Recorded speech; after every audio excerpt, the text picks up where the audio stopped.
Hey, welcome aboard to the GenWealth Radio Hour. And if you're watching online on our YouTube channel, we thank you for doing that as well. Settle in for our What's Happening segment, where our marketing staff has scoured social media and other sources to get some financial things that are making noise out there. And we're going to kind of talk about them and give you our 2 cents on them for the next 15 minutes or so. My name's Scott Inman, a financial advisor at GenWealth Financial Advisors in our West Little Rock office. And with me, co-founder of GenWealth, Janet Walker, today on the show. We've got some good stuff to talk about. And believe it or not, we're not going to talk about Greenland. At least not very much. You are wearing a green shirt. Yes. Does that count? That's right. Boy, I never thought we'd be talking about that country all the time in the news. And it does have financial implications. And if you'd like to learn a little bit more about how that plays out, we know the market did not react well to the weekend news that President Trump wants Greenland, and mainly because of how he intends to get it by raising tariffs on European countries and their response. We'll talk about that this week in the fastest 4 minutes in finance. So on the GenWealth Radio Hour, you can hear that. You can also get it delivered directly to your email inbox every Friday by texting the word FAST to 501-381-5228. Again, that number is 501-381-5228. Just text the word FAST. We'll get you signed up. We're not going to blow up your email with a bunch of emails. We're just going to send you that video once a week on Friday morning, 4 minutes or less. That's why we call it the fastest 4 minutes in finance. And we will be talking about Greenland on that segment. But we're going to look at other things making financial noise out there. And we start today with this headline from Yahoo Finance. 1 in 3 Americans say their financial situation has deteriorated in the past year. That's according to a new survey. Now, we do want to note right off the bat, as you look at that, you can see the percentages overall describing the cost of living in the area where you live, and there are a lot of questions that were answered. The survey was actually conducted back in mid-June of 2025. They asked several questions of 2,575 U.S. adults, and finding that 1 in 3 say their personal financial situation has worsened in the past year. A couple other notes from that survey. Nearly half of Americans describe the cost of living in their area as unaffordable. Many households are facing a tight budget balance, with a significant share saying their monthly expenses exceed their income. Now, that is a big flashing red light. If you are now negative cash flow, that is time for a change. And I think my reaction to this, the first thing, Janet, when I read just the headline piece of that, I thought, well, their financial situation has worsened. Well, certainly I would think if they have money in the market or in their homes, their net worth has increased. Well, we actually find that a large portion of people do not know their net worth. That's a finding of this survey as well. So we're taking that off the table, and this is really about income and expenses. I think Americans who are sitting in those situations, I empathize with you, I sympathize with you, but you've got to do something. If you're waiting on the economy to change, we know inflation is going to be on a trajectory that may be high, it may be low, but it's going to continue. Yeah, when I saw this, my reaction initially was, unless you have had a catastrophic year, if you've had, I'll give my example from many years ago now, when my husband developed some very significant health issues, and so we had all the medical expenses, much of which was not covered by health insurance, and then we also had the loss of his income. So we went from 2 incomes to 1, and we had over 6 figures in medical debt. Yeah, we were in worse shape than we were the year before that. But since then, we're not there. We made significant changes. And so what I would say, when we look at, 1 in 3 Americans say their financial situation has deteriorated in the past year, 1 in 3 Americans are not in a catastrophic situation. Yeah. So for those who are, we give grace, we give understanding and compassion. I get it. I have been there. Maybe not the exact details that you're going through, but I've been through the financial catastrophe. But now I stand on the other side at the edge of financial independence and go, hey, it's really good over here. Come on. And what you have to do is buckle down and learn and apply what you're learning. You need to seek financial education. vacation. You need to seek additional income. If you're at a job that sucks and has no way for you to move up, go do something else. Maybe you get a side gig for a while and then you move it into something else.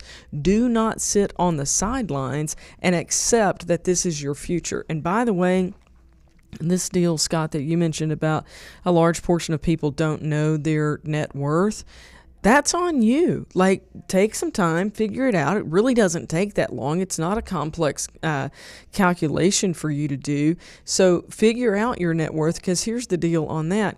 You cannot win if you don't even know where you are on the scoreboard. Like, you don't know, okay, do I have a 50-cent net worth? Do I have a negative net worth? And people who their monthly expenses exceed their income, fix it. If you have to move somewhere where your expenses are less, fix it. If you have to make more money, fix it. If you have to stop buying as much, fix it. It's in your power. Do it. You got to find a roommate to afford rent. I think that you can't continue to spiral in that, for sure. The report here says that people are using a mix of strategies to cope with shortfalls, including cutting spending, absolutely, using savings if you have to short term, or relying on credit. And that's where that's kind of a stair step down the spiral right there. Cutting spending didn't work. Now I'm going to use savings. That didn't work. And now I'm relying on credit. Scott, I'm going to tell a client story here. I called a lady who, some of our clients we are in touch with very frequently, and some of them just don't need or want us to do that. And so it had been a while since we had talked. And when I called her, she said, Janet, I'm so excited. Let me tell you where I'm at in life right now. And she's retired. She's in her 70s. And years ago, she went through the Dave Ramsey Financial Peace course that I led, and she learned all these financial concepts, financial truths, and she applied them. And so now, even though she has never made very much money, she is retired and she is saving $1,200 a month and adding $300 a month to her mortgage payment. That will be done before very long. And she's got a good little bit of savings in addition to a small amount that she had put back for retirement years ago. And so at this point, she said, Janet, I'm looking around at other people my age who are like, when their dishwasher goes out, they don't know what they're going to do. And I have all new appliances, and I paid cash for every single one of them. I'm not putting anything on credit. I don't have any debt except for the mortgage, and that'll be done soon. So I say all of that to say that we've got a retiree who, on relatively limited income, is still saving over $1,000 a month because she's making wise choices. You can do that too. It can be done, for sure. And our second topic is kind of dovetailing off of that in the same category, but a little more specific. An Instagram post noting that the middle class cannot afford new cars anymore. The middle class isn't giving up on new cars by choice. They're being priced out, is what the article says from the Instagram post. And, this one, when I first read this headline, my thought was, okay, then don't get a new car. I mean, that's okay. There isn't, look, again, we don't mean to sound tone deaf in any way to the struggles that are real or out there, but you have options. To say that I have to get a new car every 4 years or I have to get a car every 3 years is not reality if it doesn't fit into your budget. You have to be able to afford what you drive. Now, I'm not a big fan of leasing, but that is an option to keep the payments lower if you can't do anything else. But the reality is there are other places besides car dealerships that you can even go and look for potentially a deal. We've got a young advisor in our West Little Rock office that bought his on Facebook Marketplace, and I know what he paid for both of his cars, and he has no loan on either one of those cars. They drive him from point A to point B. He's had very little trouble out of it in the couple of years that I've worked with him. So I know it can happen, and he's doing that because it fits into his budget. And I think that is a challenge for a lot of people, particularly with social media and seeing what everybody else drives and seeing the advertisements. I get it. I like a new car too. Love the way it smells. But if I couldn't afford it, I wouldn't get it. Yeah. Scott, we've been very blessed here at GenWealth internally with our team to have developed a culture where financial independence matters more than the new car.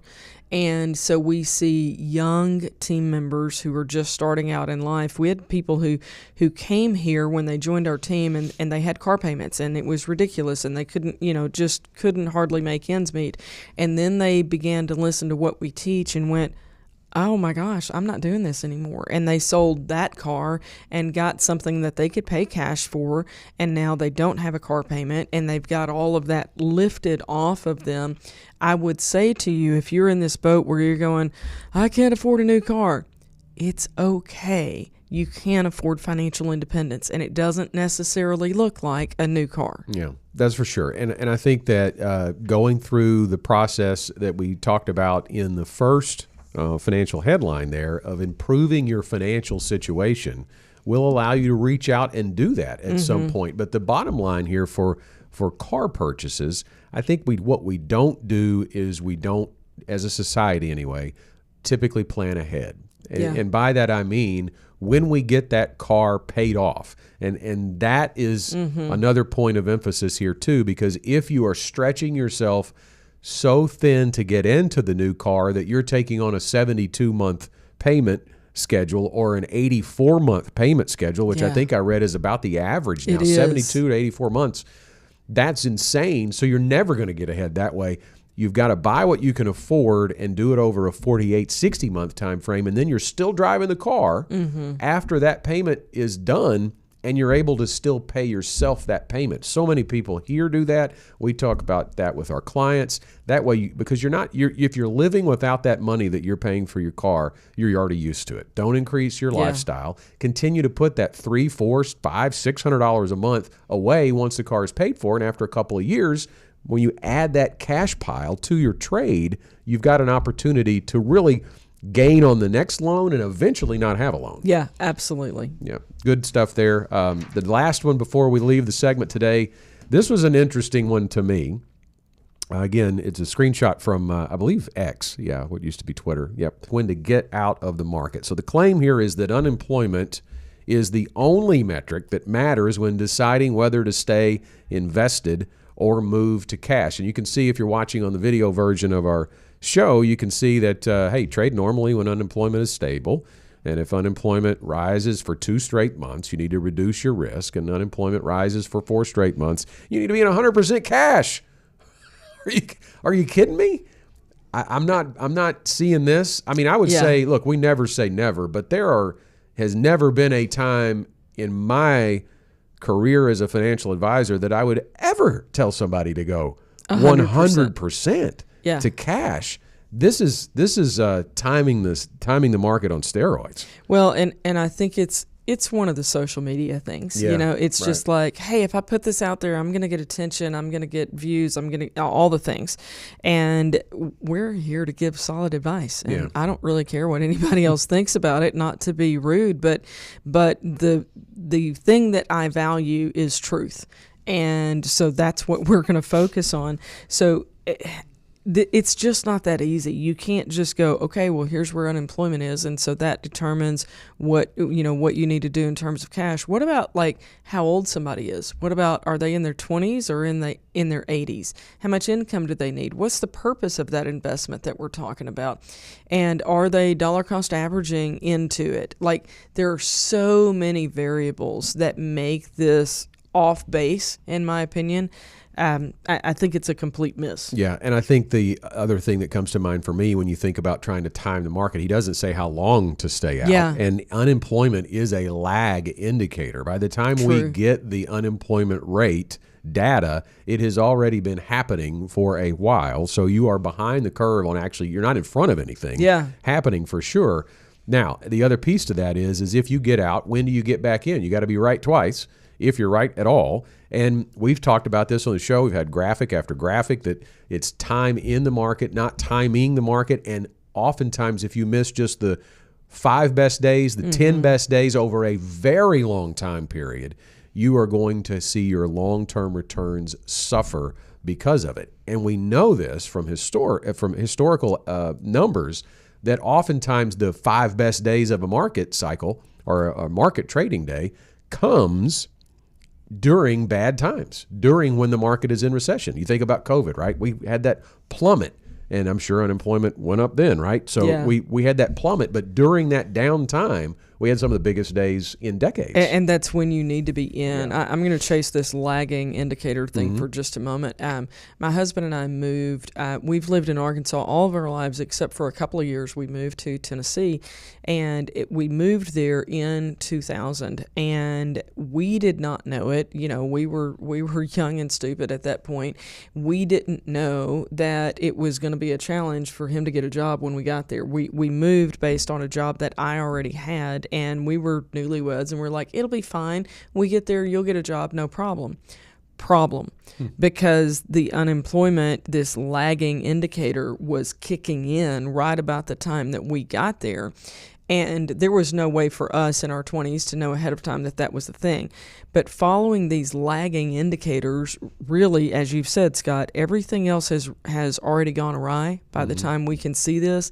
It's just like saying, well, when you get on the scales and you're up 15 pounds, then you need to start exercising. Well, do you think we should have been doing that beforehand?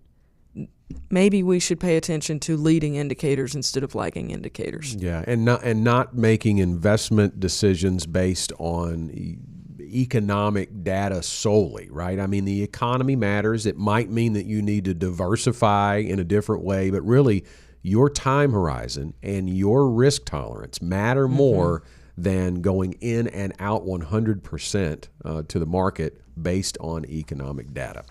Good stuff there. Our thanks to the marketing team for bringing it to us, and that's it for our What's Happening segment. Stay tuned. The Get Ready for the Future show starts right now.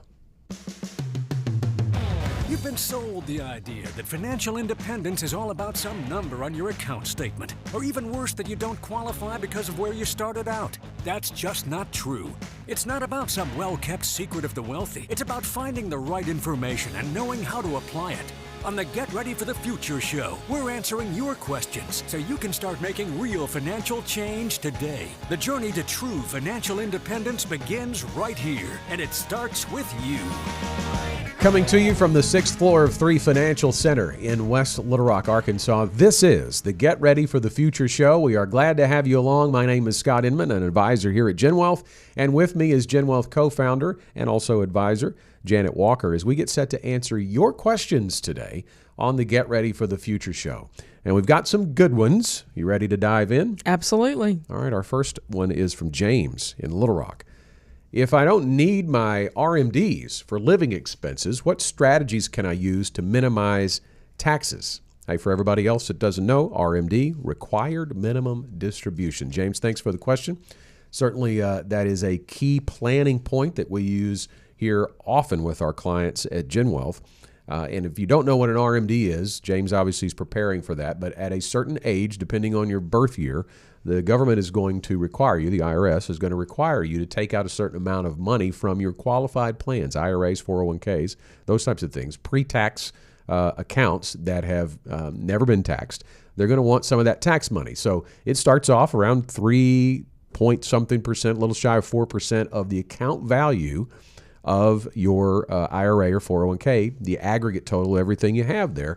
So it is something that needs to be planned for, because if you don't withdraw any of that money and you've got a sizable nest egg that grows all the way until you're 73 or 74 years old, which is RMD age based on your, if you're born 1960 or later, it's going to be 74, then you're talking about a potential tax bomb, because you're going to have to take out a certain amount of money. And that's what James is referencing here with his question. So the first thing, we don't know how old James is or how close he is to RMD age, Janet, but I would say that a big piece to this is creating a retirement income plan that has a withdrawal strategy that begins to unwind that IRA a little bit before he gets there, so he can control it. Yeah, that's one of the things that we look at early on. You know, when we're preparing an income plan, we're actually going to start with looking at qualified versus non-qualified pre-tax, post-tax dollars, because another factor, and this isn't really specific to James's question, but another factor relative to all the IRA money is when that money is inherited. the tax impact on the next generation, because if it's IRA money, they have to withdraw that over a 10-year time period, and it's going to be added to their already taxable ordinary income. So just something else to consider there. But one of the things, James, that we would really recommend that you consider if you are already charitably minded, and we live in a part of the country where our giving rates, like, it's not just an assumption, it is fact that we are very good at giving in this section of the country relative to the rest of the world, for sure. And so if you are already charitably minded, then think about what you would like to contribute from your IRA to a 501c3. That's key. It does have to be an official 501c3.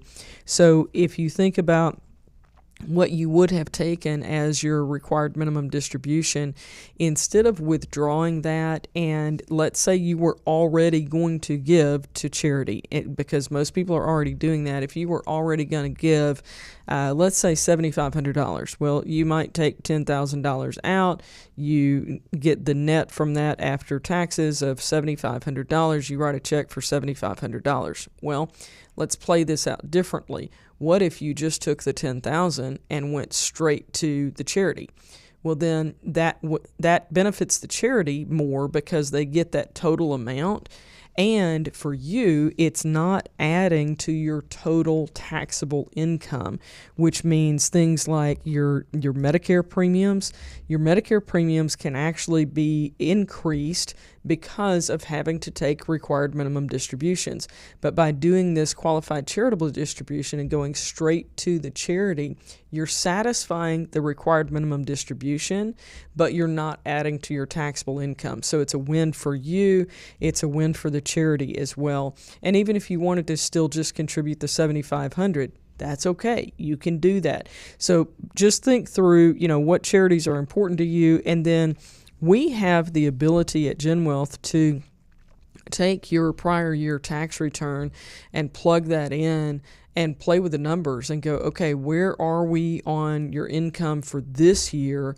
And at what point do you go over the threshold where your Medicare premiums are going to be negatively impacted? The premiums are going to increase.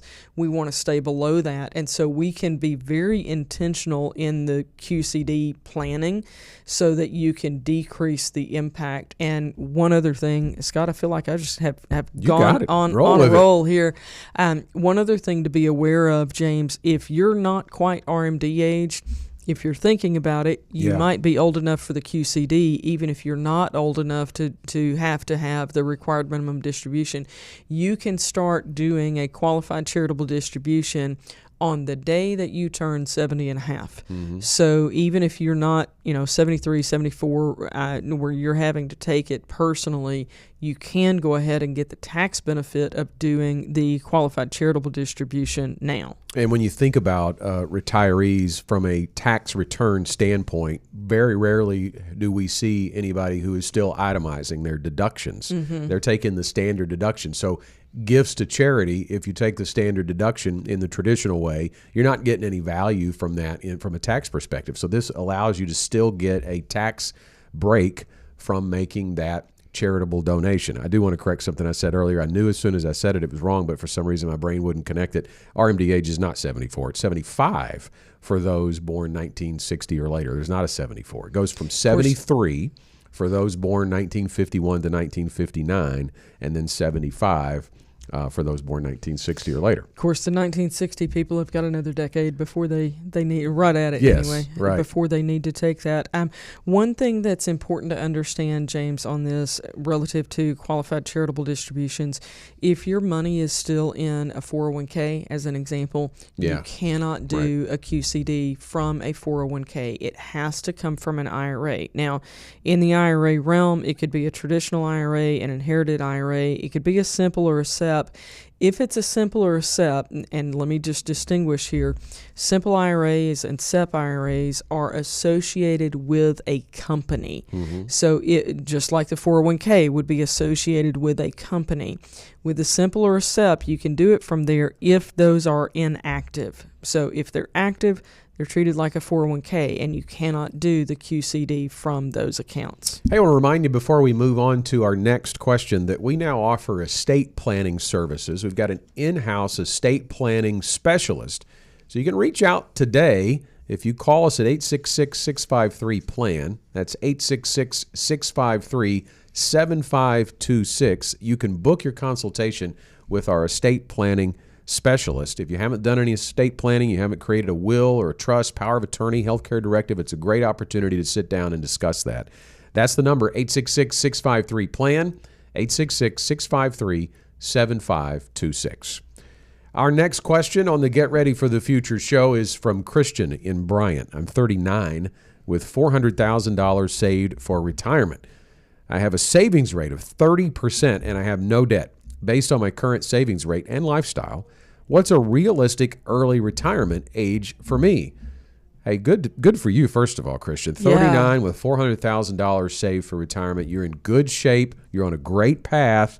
You've got no debt. The savings rate of 30% is fantastic, and what it tells me is you're living well below your means. In other words, your income is not needed. You don't need all of your income to provide your lifestyle. So that kind of gives me a little bit of insight into saying that you're probably set up to potentially have enough assets at an earlier age if you keep doing that, because not only are you saving at a great clip, you're going to get some great growth over the next decade or so, and you don't need a bunch to live on. Now, having said that, we need to kind of discuss the things that you do need to think about if you're looking at retiring at an early age. So one of the primary concerns that I would have is whether this $400,000 is all in retirement plans, like from the minds of the IRS. Are they looking at it and going, it's in a 401k, it's in TSP, it's in a 403b, etc.? Because those dollars are not easily accessed prior to age 59 and a half. Notice that I did say they're not easily accessed. It's not that you cannot get to them, but there are some very strict rules around accessing those dollars prior to age 59 and a half. So when you talk about retiring early, I believe one of the most important things to consider on the financial side of that is what dollars and how. What dollars are you going to access prior to 59 and a half, and how will you do that? So you may want to consider having some non-qualified money that you have that you can bridge the gap to age 59 and a half, and also just depending on how early you do it and what's your lifestyle going to be like. Like if your house is paid off, but you travel a whole lot, then you still have a really high income need. So begin to paint the picture. What does your activity and therefore your money spend, what does that look like in retirement? So Christian, take some time to dream about that and begin to build the picture. And from there, we can build out, all right, what does that mean in terms of the amount of assets that you need to have and how they're invested? Yeah, when you think about some easy math, if people are listening in Christian's general situation that, hey, I'd love to retire early and I've got a nice nest egg started, the time that you have is going to be so valuable to you, Christian. When you think about the rule of 72, we've talked about that a little bit as well. So if you take your savings out of it, your savings rate, your future contributions out of it, and just say, hey, what's that $400,000 going to do? The rule of 72 says if you divide 72 by an estimated rate of return, and we would use 8% as the max on that. Don't get into the 10 or the 12s, just stay around 8. If it's in equity, that's a long-term historical average that could potentially be doable for you in the future. Then that means your money is going to double every 9 years. 72 divided by 8 is 9. So that $400,000 becomes $800,000 in 9 years, and then in another 9 years you could be looking at $1.6 million, and that's not even counting what you're adding to that. So you have a real opportunity to have a fantastic early retirement from an asset level, but you have to really think through, as Janet's already talked about, the purpose. What will you retire to? How will you spend your time? And is it a challenge to live on the income or to live on the income that you're currently living on? I mean, would you like to do more than that? Mm-hmm. Because if you retire early, you're still going to have a lot of time on your hands with potentially good health that you're going to want to do something. You're not going to, I mean, a lot of people I think get into this concept, I'm going to retire as early as I can, but are we going to sit around on our couch and watch YouTube all day? I mean, you've got to have a plan. Well, and I would even challenge you to think about, do you enjoy what you're doing? Because this is not 100% accurate across the board, but most people who have accumulated $400,000 in their retirement by the age that you are actually really enjoy doing what they're doing. It tells me you're probably really good at something. And so if you enjoy it, you may want to continue to work for a longer period of time. Scott, you and I have talked about this, but personally, I have a ready to retire date. I do not have a retirement date. At some point, I will. But I have a financially ready to retire date. And so I think that's what I would begin solving for at this point is when you want to be able to retire. Whether you actually decide to do it or not may be a different question. This is the question of the week. Thanks, Christian, for reaching out. We'll send you a Get Ready for the Future show tumbler for being named the question of the week. What we need from you is an email. Send it to show@getreadyforthefuture.com, Christian, so let us know where we need to send that tumbler. And you could be the question of the week next week if you get a question to us. We are always taking those. You can text the question. You can leave a voicemail with the question to 501-381-5228. It's 501-381-5228. All right, 2 more questions up on the show. Angel from Fayetteville is next. I'm getting nervous about the market. Should I be increasing my cash position? And if so, what's the right percentage? Well, I'm glad you asked us and not the guy who says, look at the unemployment rate. Listen, this is a common thing. I don't know how old Angel is, but it runs the gamut from people in their 20s and 30s, 40s, 50s.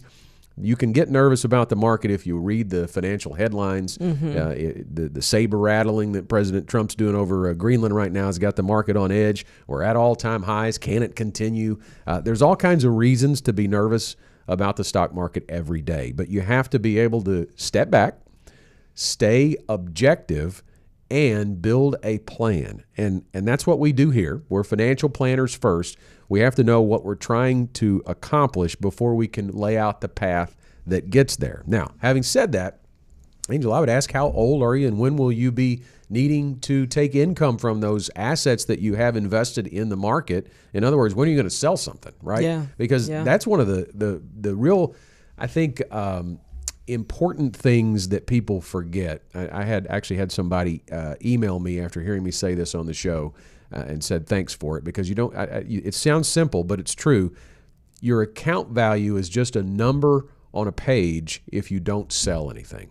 And so when you're nervous about the market and the market goes down and your account value drops 20%, if you don't sell into that, it is just a number on a page. Now, if you need it next week, we got a different discussion, right? We don't need to be all in on the market. Yeah. But we shouldn't have been allocated like that in the first place. Right. Yeah. But if she's younger, if she's decades out from needing to sell something, staying in the market is the best way to achieve your long-term financial goals. So we're going to talk in a moment about what we call a flooring and bucketing strategy, which is what we use for all of our ready-to-retire clients so that they're prepared to take income, whether it's in a good market or a 2008. Before I go there, though, I want to talk about back in 2011. You know, everybody remembers what happens in 2008. Market was down 40%. Most people don't recall 2011. It now looks like a blip on the radar, but at the time, it scared a whole lot of people. Our credit rating as a country was downgraded, and so the market immediately reacted to that and took a pretty significant dip. John and I, my business partner, we were at a financial advisor conference, and one day there were lots of people, and the next day most of them had flown home. Financial advisors in a panic, going back to like, I got to handle everything with all my clients. And we're like, flooring and bucketing strategy, like we're good, you know. But across what was then hundreds of clients firm-wide, I got one singular phone call from a client in a panic. Nobody else called in a panic. One client did. Scott, she was in her 20s. So she did not have a flooring and bucketing strategy because that's what we do for retirement income. And obviously she didn't need that in her 20s. But my point is, she was in her 20s. She had plenty of time. Like now she might be 40. She's still got plenty of time, before she's going to need retirement income. But we had not spent a lot of time providing education for her because she was relatively new to us. We hadn't spent a ton of time yet providing education about what happens when the market drops. With our retirees, we try to make sure that they really understand here's the impact and, frankly, the lack thereof when something like this happens. So let's talk about that for a little bit with flooring and bucketing. Yeah, so if, Angel, you are close to retirement, and we call the retirement red zone 10 years or less away from needing to use your assets for income, or if you're up against it in the next week or so, or if you're in retirement, this is incredibly important for you. So you need to take a look at your investments as not one account value, but as buckets of money. So when we talk about that, we're talking about laying a floor of income, making sure that your required income needs are met with guaranteed income from sources like Social Security. And if you need more, then you may need a bucket borrowed from your portfolio to purchase a guaranteed income product like an annuity to add to beef up the amount of guaranteed income you have so that your basic lifestyle is covered no matter what happens in the market, and you won't get nervous about the market because the checks are still coming no matter what happens. Now, with the bucketing, though, with the remainder of your assets or all of the assets, if you don't need the annuity, you're setting up an investment strategy that basically controls what you control or what you sell and when you sell it. You can see on the screen, if you're watching on the video version of the show, that the first two buckets are conservative. We're not really in the market with those buckets that you're going to need. And if you think about a bucket being about a 5-year bucket of income, then for the next 10 years or so, over the first 10 years of retirement, you're not really exposed very much, if at all, to the stock market. So if the market makes you nervous and the market goes down, that piece of your income is still intact. It will not take the brunt of the market downturn. Now, as we step out in time to bucket 3, bucket 4, bucket 5, we are taking on another measure of risk for the possible long-term reward that we would receive for doing that. The moderate bucket in the middle is an alternative strategy, and then the growth buckets out in the back, that's where you're going to be mainly exposed to the stock market, to the equity market. So if the market goes down in the near term, in the next year, in the next 3 years, and you are inside of this investment strategy and you're working that plan, you know that the big brunt of the downturn in your portfolio happened in buckets that you're not going to need for 15 plus years. So when you think about that, Janet, the 15-year time horizon, there's never been a rolling period of the S&P 500 index that's been negative after 15 years. You're giving time to heal those wounds in the market. So to give that context relative to 2008, so the market was down 40% and lots of people were, oh my gosh, what about my retirement income? Going back to that bucketing philosophy, and I'll say everybody's going to have a different number of buckets and they represent different time periods, but what we just illustrated, there were 5 buckets and each one of them is for 5 years apiece. So if you think about those first 2 buckets, they were labeled as conservative, that's 10 years worth of income. So from the low point, it actually wasn't in 2008, it was in March of 2009. So that low point then would have taken you, that 10 years rather, would have taken you from the low point to 2019. Add on another 5 years, you're at 2024, and think about, the market was in a really good place in 2024 relative to 2008. So you've bought yourself some time. So now we would just now be almost 2 years into some of those growth-oriented investments. And if you look at growth-oriented investments now compared to where they were at the low point in March of 2009, it's like it never happened. Yeah. So that's the concept applied to real-life scenarios of what happened in 2008.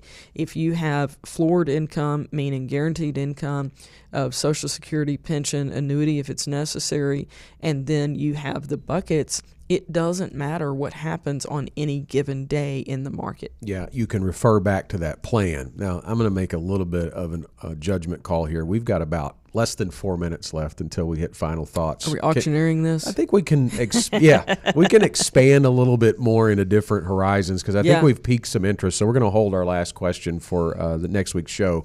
But when you think about one other thing that kind of stood out to me in Angel's question, should I be increasing my cash position?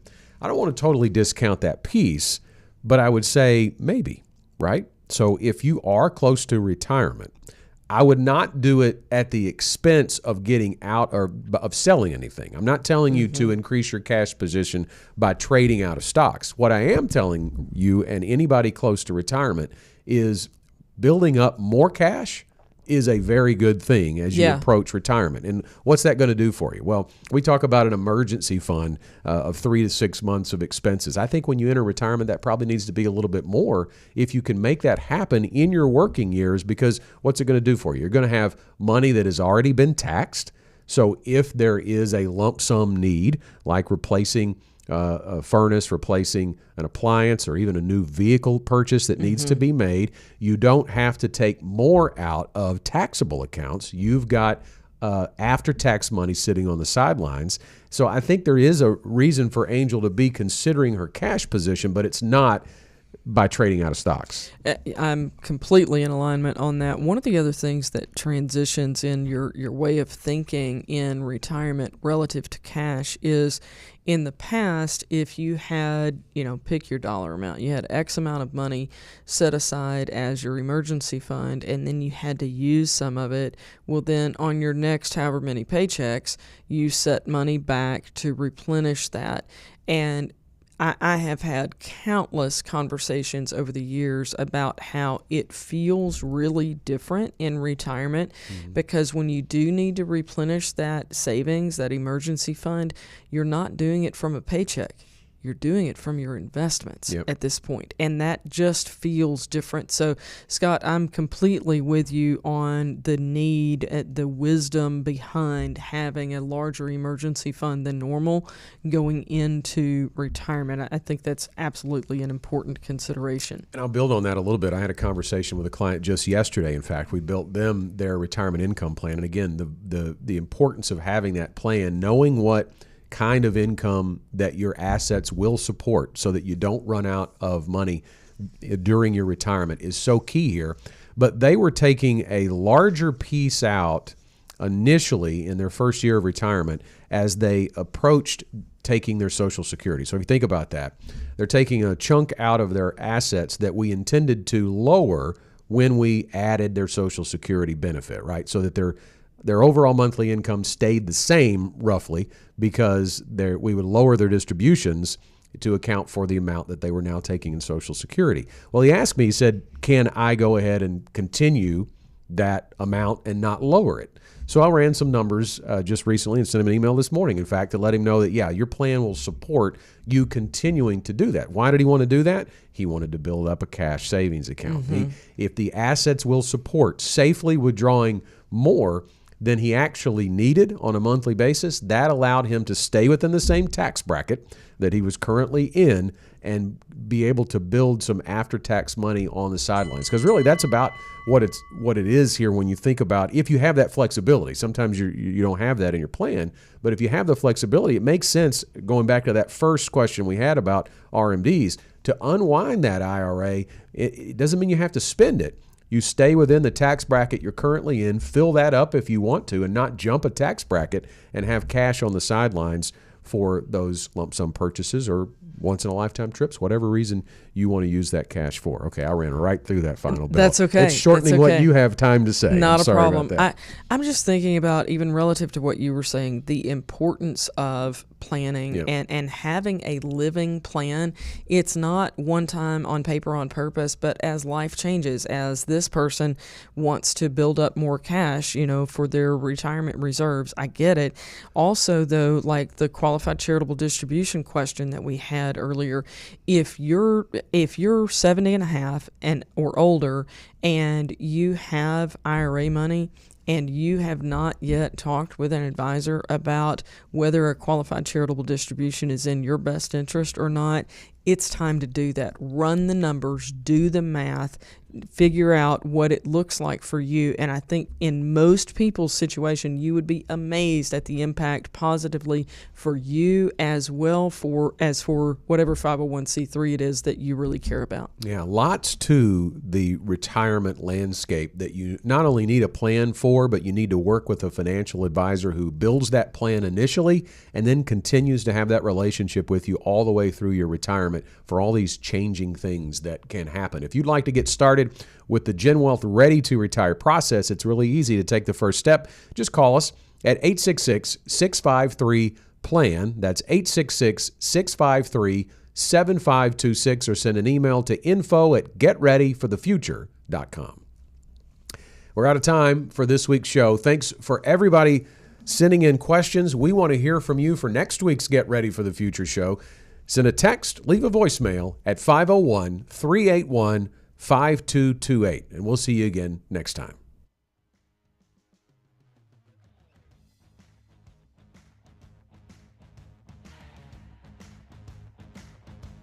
The GenWealth financial team is available to you 24/7 at info@getreadyforthefuture.com, or call our offices at 866-653-PLAN. That's 866-653-7526. You should personally consult a financial advisor before making any investment, and no strategy can assure success. Securities offered through LPL Financial. Member FINRA SIPC. Investment advice offered through Independent Advisor Alliance. Independent Advisor Alliance and GenWealth Financial Advisors are separate entities from LPL Financial.